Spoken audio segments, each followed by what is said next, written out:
जय हिंद दोस्तों, आपका स्वागत है आपके अपने पसंदीदा चैनल स्टडी एंड अपडेट्स में। जय हिंद दोस्तों, मैं राजकमल आप सभी का स्वागत करता हूं स्टडी एंड अपडेट्स में। और आज के इस वीडियोज में हम लोग एसएससी जीडी कांस्टेबल का पेपर करने वाले हैं, जो कि प्रीवियस ईयर का है। और यह पेपर 4 अक्टूबर 2015 को हुआ था, ठीक है, प्रथम पाली में। और ये पेपर कहाँ कहाँ आपके लिए उपयोगी होगा, तो यह पेपर आपके लिए CRPF, CISF, BSF, SSB, NIA, ITBP, SSF एवं असम राइफल, इनके कांस्टेबल एवं ट्रेडमैन एग्जामिनेशन में आपके लिए यह महत्वपूर्ण साबित होगा। ठीक है, विषय क्या है? विषय है हिंदी। ठीक है, हिंदी और इंग्लिश ये दोनों ऑप्शनल होते हैं, ऐच्छिक होते हैं। जो आपको आता है वो आप करेंगे। ठीक है, तो चलिए शुरुआत करते हैं। इसमें 25 प्रश्न होंगे, वो 25 प्रश्न मैं करूंगा और एक प्रश्न आपसे पूछूंगा, उसका जवाब आपको कमेंट बॉक्स में कमेंट करना है। ठीक है, तो चलिए शुरुआत करते हैं। देखिए, यहाँ पर आपको पहले निर्देश दिया गया है कि वाक्यांश के लिए हमें एक शब्द देना है। ठीक है, तो यहाँ पर आपका वाक्य क्या है? वाक्य दिया गया है जिसको प्राप्त ना किया जा सके, उसे हम क्या कहते हैं? देखिए, यहाँ पर आपके 4 ऑप्शन दिए गए हैं: दुष्कर, दुर्लभ, अलभ्य एवं दुष्प्राप्य। ठीक है, तो दुष्कर मतलब क्या होता है? दुष्कर मतलब होता है जिसे करना कठिन हो। ठीक है, जिसे करना कठिन हो वह दुष्कर कहलाता है। तो पहला आपका गलत हो गया। चलिए, सेकंड दिया गया है दुर्लभ। दुर्लभ का मतलब क्या होता है? जिसकी बराबरी का कोई ना हो। ठीक है, वह कहलाता है दुर्लभ। तो ये भी मीनिंग नहीं हुआ। नेक्स्ट देखिए, अलभ्य। अलभ्य का मतलब होता है जिसको प्राप्त ना किया जा सके, अर्थात आपसे प्रश्न में जो पूछा गया है उसका उत्तर सी हो जाएगा। ठीक है, एवं लास्ट में आपको दिया गया है दुष्प्राप्य। तो दुष्प्राप्य का मतलब क्या होता है? जिसे पाना सहज ना हो वह कहलाता है दुष्प्राप्य। ठीक है, सबके हिंदी मीनिंग आप जान गए। ओके, और उत्तर क्या हो गया? 76 का उत्तर सी हो गया। ठीक है, यदि आपको भी उत्तर आ रहा है तो आप कमेंट बॉक्स में कमेंट करते चलिए। ठीक है, चलिए आगे बढ़े। 77 दिया गया है मन को आनंदित करने वाला। ठीक है, अर्थात मन को खुश करने वाला। आप खुश कब होते हो बताना? कपिल शर्मा का शो देखकर खुश होते हो, उसमें क्या होता है? मनोरंजन होता है। ठीक है, यहाँ पर आपको 4 ऑप्शन दिए गए हैं। मोहित दिया गया है, तो मोहित का मतलब क्या होता है? लुभाया हुआ, जो चीज आपको आकर्षित करे वह कहलाता है मोहित। ठीक है, उसके बाद देखिए प्रिय। प्रिय किसको बोलते हैं? अपनी गर्लफ्रेंड को, जैसे कि वो अत्यंत प्यारी होती है। ठीक है, इसलिए उसको हम प्रिय बोलते हैं। एवं आपको दिया गया है श्रेयस। अब ये श्रेयस मतलब क्या होता है?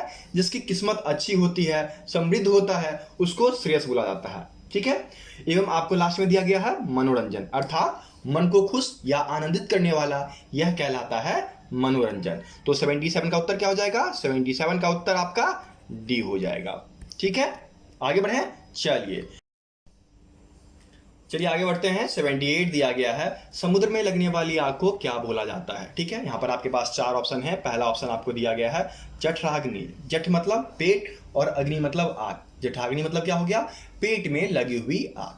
ठीक है, देखिए अगला दिया गया आपका दावाग्नि। ठीक है, दावाग्नि और वनाग्नि ये दोनों जो हैं जंगल में लगी हुई स्वतः आग को दावाग्नि और वनाग्नि कहा जाता है। ठीक है, एवं सी आपका रह गया जिसमें कि दिया गया है बरवाग्नि। ठीक है, तो बरवाग्नि जो होता है वह भीतर की आग। ठीक है, समुद्र के भीतर की आग को बरवाग्नि कहा जाता है। ओके, तो 78 का उत्तर क्या हो जाएगा? सी हो जाएगा। समुद्र में लगी हुई आग को बरवाग्नि कहा जाता है। ठीक, आगे बढ़े। अब चलिए आगे कहा जा रहा है कि विलोम शब्द का चयन करना है। यहां पर दिया गया है यथार्थ। यथार्थ मतलब क्या होता है? वास्तविक। ठीक है, वास्तविक मतलब जैसा का तैसा, जैसा आप देख के गए हो वैसा ही रहना चाहिए, तो वह कहलाता है यथार्थ।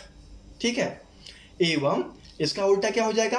काल्पनिक। ठीक है, यहां पर देखिए कल्पना दिया गया है, तो उत्तर क्या हो जाएगा? 79 का डी हो जाएगा। ठीक है, आगे बढ़े। देखिए 80 आपको दिया गया है यौवन। यौवन का मतलब क्या होता है? जवान लोग। ठीक है, युवा अवस्था, युवा अवस्था। ठीक है, और इसका उल्टा क्या हो जाएगा? प्रौढ़ावस्था, वृद्धावस्था। ठीक है, जिसका की होता है जरा, यहाँ डी में दिया गया है, तो 80 का उत्तर क्या हो जाएगा? डी हो जाएगा। ठीक है, आगे बढ़े। चलिए आगे बढ़िए। 81 दिया गया है प्रतिवादी, तो इसका क्या हो जाएगा? वादी। ठीक है, प्रतिवादी कौन होता है? जो अपने वादी का जवाब देता है, प्रतिरोधी का जवाब देता है, वह कहलाता है प्रतिवादी। ठीक है, तो इसका विलोम हो गया वादी, जो कि डी में दिया गया है, तो 81 का उत्तर डी हो जाएगा। ठीक है, आगे बढ़े। अब देखिए कहा जा रहा है कि दिए गए वाक्य में कुछ में त्रुटि है और कुछ ठीक है, तो वाक्य के जिस भाग में त्रुटि हो उसको उत्तर के रूप में चयन करना है। यदि वाक्य में कोई त्रुटि ना हो तो कोई त्रुटि नहीं वाले विकल्प का चयन करना है। 82 में क्या दिया गया है, खुले हुए भोजन पर मक्खियां हर क्षण भिनभिनाती हुई रहती हैं। यहाँ पर ये हुई देकर पूरे वाक्य को खराब कर दिया। ठीक है, यहाँ पर क्या होना चाहिए, खुले हुए भोजन पर मक्खियां हर क्षण भिनभिनाती रहती हैं। ठीक है, तो यहाँ पर त्रुटि किसमें हो गया, भिनभिनाती रहती हैं ना। देखिए भिनभिनाती हुई रहती हैं आपके बी में दिया गया है, तो 82 का बी उत्तर हो जाएगा। ठीक है, त्रुटि कई तरीके से होता है। त्रुटि जो होता है वाक्य में कभी कभी क्या होता है कि अशुद्धियों को जोड़ दिया जाता है, यहाँ पर वही था कि अशुद्धियां जोड़ी गई थी। और कभी कभी क्या होता है कि स्त्रीलिंग पुल्लिंग इन चीजों से क्रिया में विभिन्नता ला दी जाती है, तो वहां पर गलतियां पकड़नी होती है हमें। ठीक है, लेकिन यहाँ पर एक शब्द अधिक जोड़ दिया गया है जो कि त्रुटि के रूप में है, तो हमने उसे पकड़ लिया। ठीक है, आगे बढ़े। चलिए 83 दिया गया है, शीर्षक को चयन करते समय। देखिए शीर्षक का चयन होता है, ठीक है, किसी भी चीज का। ठीक है, किसी भी चीज का यहाँ पर क्या होता, शीर्षक का चयन करते समय अवतरण में निहित भावों और विचारों पर परख कर लेनी चाहिए। ठीक है, गलती कहाँ है आपके शीर्षक का वाले में, तो देखिए यहाँ पर क्या हो जाएगा, ए हो जाएगा ना। यहाँ पर क्या होना चाहिए था, का होना चाहिए था, तो 83 का उत्तर ए हो गया। ठीक है, आगे बढ़े। चलिए 84 दिया गया है, बुरा से बुरा, यहीं पर गलती है, बुरे से बुरा। ठीक है, क्या होना चाहिए था, बुरे से बुरा। यहां पर बहुवचन से एक वचन में आ रहा। ठीक है, बुरे से बुरा व्यक्ति भी सम्मान और प्रशंसा पाना चाहता है, तो त्रुटि आपके फर्स्ट वाक्य में ही हो गया और इसे हमें ढूंढना है। बुरे से बुरा बी में दिया गया है। ठीक है, तो 84 का उत्तर बी हो जाएगा। ओके, आगे बढ़े। चलिए आगे बढ़ते हैं। निर्देश दिया गया है कि रिक्त स्थानों की हमें पूर्ति करना है। यहाँ पर दिया गया है कि हैजा एक डैश रोग है। ठीक है, तो हैजा क्या है कि संक्रमण के कारण फैलता है। ठीक है, यहाँ पर आपको संक्रामक ढूंढना पड़ेगा। यहाँ पर आपको फर्स्ट में दिया गया है अभिक्रामक, आक्रामक एवं संक्रामक, सी में दिया गया है, तो 85 का उत्तर क्या हो जाएगा, सी हो जाएगा। हैजा जो है वह एक संक्रामक रोग है। ठीक है, आगे बढ़े। चलिए 86 आपको दिया गया है, अथक परिश्रम और सतत डैश चरम सीमा प्राप्त कर सकता है। यदि आप किसी कार्य के लिए बहुत परिश्रम करते हो और व्यवसाय करते हो तो आप उस चीज को प्राप्त कर सकते हो। ठीक है, तो अथक परिश्रम और सतत व्यवसाय जो है चरम सीमा प्राप्त कर सकता है। ठीक है, तो 86 का उत्तर क्या हो गया, ए हो जाएगा। यहाँ पर देखिए ये जो रिक्त स्थानों की पूर्ति दी गई होती है यह आपके दैनिक जीवन से होता है, उन चीजों को उठाकर यहाँ पर लाया जाता है। ठीक है, 87 आपको दिया गया है, भगवत कृपा से मूक भी डैश हो सकता है। ठीक है, तो भगवान की कृपा से, मूक मतलब गूंगा, गूंगा भी बोल सकता है, यदि भगवान चाहे तो वो बोल सकता है ना, तो बोलने का क्या हो जाएगा, वाचाल। ठीक है, यदि भगवान की कृपा रही तो मुख भी वाचाल हो सकता है, तो वाचाल आपके 87 के बी में दिया गया है, तो 87 का बी उत्तर हो जाएगा। ठीक है, चलिए आगे बढ़े। अब देखिए दिया गया है कि गाद्यांश है और उस गाद्यांश का हमें रिक्त स्थानों की पूर्ति करना है, तो इसके लिए आपको गाद्यांश को पढ़ना पड़ेगा और विकल्प जो दिया गया है उस विकल्प से हमें क्या करना है, इसकी पूर्ति करना है। ठीक है, अब देखिए गाद्यांश क्या है ये पढ़ते हैं। यहाँ पर दिया गया है, कुछ लोग ज्ञान प्राप्ति को ही शिक्षा का एकमात्र डैश मानते हैं। ठीक है, 88 के लिए है, तो 88 में क्या सब दिया गया है, माध्यम, सहारा, उद्देश्य और औजार। देखिए क्या हो जाएगा कि कुछ लोग ज्ञान प्राप्ति को ही शिक्षा का एकमात्र उद्देश्य मानते हैं। ठीक है, उनका मेन उद्देश्य होता है कि शिक्षा से ही हम ज्ञान की प्राप्ति कर सकते हैं। ठीक है, तो उत्तर क्या हो जाएगा, सी हो जाएगा ना, उद्देश्य। 88 का सी उत्तर हो गया। ठीक है, चलिए आगे बढ़े। अब देखिए आगे आपको दिया गया है कि ऐसे लोग चाहते हैं कि विद्यार्थी पुस्तक ही पढ़ें, अन्य कुछ ना पढ़ें, तभी उनके ज्ञान में डैश होगी, तभी उनके ज्ञान में क्या होगी, धीरे धीरे वृद्धि होगी, और उस धीरे धीरे वृद्धि को अभिवृद्धि कहा जाता है। ठीक है, तो 89 के लिए अभिवृद्धि हो जाएगा, तो 89 का बी उत्तर हो जाएगा। ठीक है, आगे बढ़े। चलिए अब आपको आगे दिया गया है कि दूसरे लोग विश्वास करते हैं कि अकेले शिक्षा के द्वारा ही मनुष्य डैश कमाने के योग्य नहीं हो सकता है।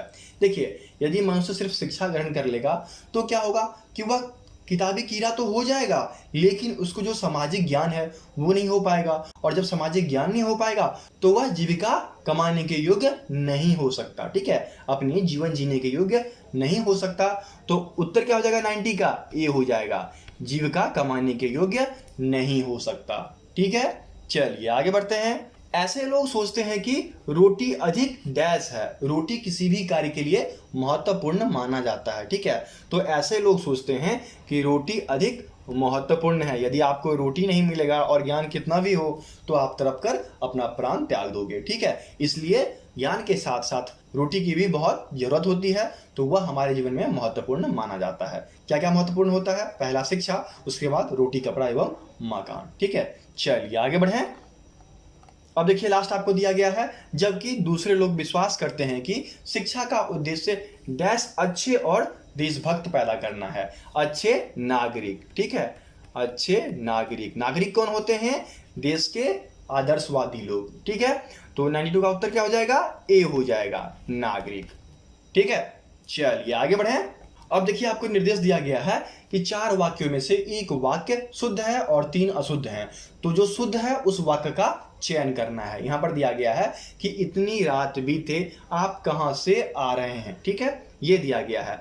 अब इसी को तरह तरह से लिख दिया गया। ठीक है, तो इसमें आपको पकड़ना है कि कौन सा सही है। ठीक है, इतनी रात बीते आप कहां से आ रहे हैं। देखिए बीता दिया गया है। ठीक है, इतनी रात हुआ, इसका प्रयोग नहीं होना चाहिए। रात का बिगला जब गुजरता है तो उसको हम बोलते हैं कि रात बीत रहा है। ठीक है, तो इतने रात बीते आप कहां से आ रहे हैं। बीते आपके सी में दिया गया है, यहां भी आपको बीता दिया गया है, तो क्या हो जाएगा? इतनी रात बीते आप कहां से आ रहे हैं। तो 93 का उत्तर सी हो जाएगा। ठीक है, चलिए आगे बढ़े। 94 दिया गया है, हमें दिल्ली में जाना है। देखिए यहाँ पर क्या होना चाहिए? हमें दिल्ली जाना है, साधारण सी बात है। तो दिल्ली जाना है आपको, यहाँ पर बी में दिया गया है, हमें दिल्ली जाना है, तो 94 का उत्तर बी हो जाएगा। ठीक है, आगे बढ़े। 95 दिया गया है कि ड्राइवर मीरा को कार चलाना सिखा रहा है, सीख नहीं रहा। ठीक है, ड्राइवर मीरा को, कार को नहीं, ड्राइवर मीरा को कार चलाना सिखा रहा है। ये देखिए सी में आपका सटीक दिया गया है। ठीक है, क्या हो जाएगा? ड्राइवर मीरा को कार चलाना सिखा रहा है, तो यहाँ पर 95 का उत्तर सी हो जाएगा। ठीक है, तो ये छोटी छोटी चीजें होती हैं जिन्हें आप पकड़ेंगे और वाक्य आपका शुद्ध हो जाएगा। ओके, चलिए आगे बढ़ते हैं।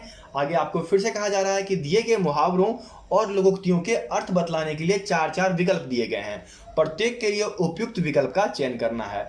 यहां पर दिया गया मुहावरा क्या है? न सावन सूखे न भादो हरे।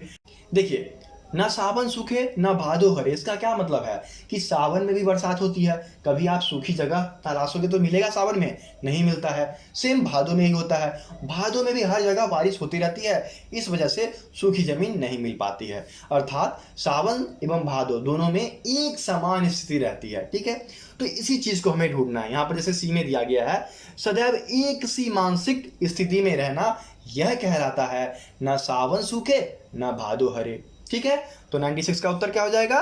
सी हो जाएगा। ओके, आगे बढ़े। चलिए 97 दिया गया है, पानी पीकर कोसना। देखिए ये तो आपका दोस्त ही कर सकता है, और तभी कर सकता है जब आप उसकी गर्लफ्रेंड लेकर भाग जाओगे। ठीक है, हर घड़ी आपका अमंगल चाहेगा, चाहे उसके साथ ऐसा हो जाए, कभी वो ये हो जाए। ठीक है, हर समय आपका बुरा चाहेगा। तो कभी भी अपने दोस्तों के साथ बुरा मत करना, बुरा व्यवहार मत करना। ठीक है, क्योंकि वही काम आएंगे आपके। ठीक है, तो उत्तर क्या हो जाएगा?